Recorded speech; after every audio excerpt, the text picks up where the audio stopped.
Hello and welcome to the Game Pit Pit Stop for Blue Lagoon, a game by Reiner Knizia and published by Blue Orange Games. In Blue Lagoon, 2 to 4 players are going to take around 45 minutes to place out their islanders on this Polynesian archipelago, attempting to collect the resources which can be found there and establish themselves.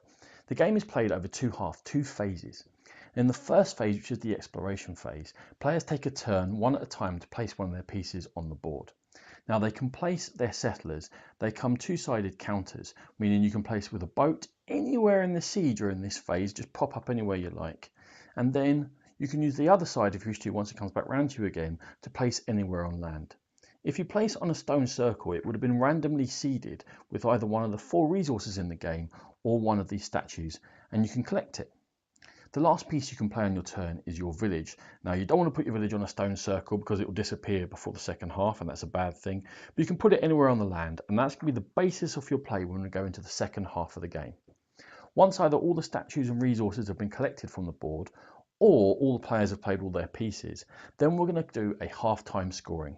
In the half-time scoring, the first thing you do is you check and see if you manage to get on 7 or 8 of the 8 islands on the board, 7 scoring 10 points and 8 scoring 20.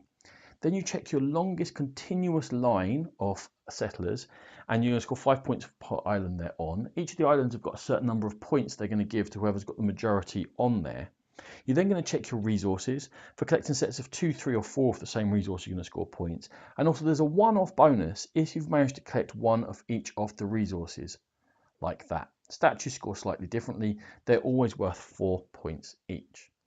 Once we've done that scoring, all of these settlers are going to come off the board, and the only things that are going to remain are going to be these villages.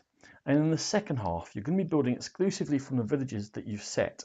You can still use these settlers as boats, but you can only use them to chain across to hop to other islands. You can't just bring them in. They can't just arrive anywhere around the board. You must always build out from your villages.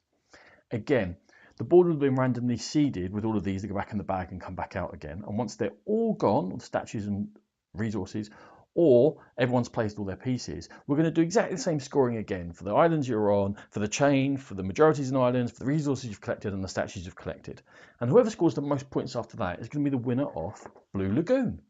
This has been a Game Pit Pit Stop. For more videos of this, check out our YouTube channel. For more in-depth coverage of gaming, please find the Game Pit Podcast. Thanks.